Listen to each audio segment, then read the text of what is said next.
গৰুক আমি পূজা কৰোঁ, সেইবাবে গৰু মাংস নাখাওঁ। গাহৰিক আমি পূজা নকৰোঁ, সেইকাৰণে আমি গাহৰি মাংস খাওঁ। গৰু মাংস বন্ধ কৰিব লাগে, গাহৰি মাংস চলি থাকিব লাগে। এইবিলাক কথাত একো লজিক নাই।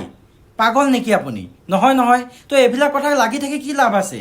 সঁচা কথা ক'বলৈ গ'লে জীৱ হত্যা কৰি খোৱাটো এটা পাপ, আৰু ময়ো এজন পাপীয়ে, কাৰণ ময়ো মাংস খাওঁ। ক'ত লিখা হৈ আছে যে গৰু বাহিৰে বেলেগ মাংস খালে আপোনাৰ পাপ নালাগে বুলি? জীৱ হত্যা কৰি খালে দেখোন পাপ লাগে, আৰু আমি একোজন পাপীয়ে হয়। তো খোৱা বোৱাৰ লগত লাগি থাকি কি লাভ আছে? যোনে পুণ্য কৰিব বিচাৰে সি নাখালে হ'ল। কোনোবাই যদি মাংস খাইছে সি নিজৰ পইচাৰে খাইছে, কাৰোবাৰ পৰা খুজি খাইছে জানো? নাই খোৱা। যাৰে যি ইচ্ছা খাই থাকিব লাগে, একো কথা নাই। আমি হিন্দু মানুহে গৰু নাখাওঁ, আমি গাহৰি খাওঁ, খাই থাকক। পাপটো আপোনাৰহে হ'ব, বেলেগৰতো নহয়। আৰু কোনোবাই গৰু খাইছে, খাই থাকক। সেইটোৰ লগতে লাগি, সেইটোৰ লগতে ৰাজনীতি, সেইটোৰ লগতে কাজিয়া, এইবিলাক কোনে কৰে?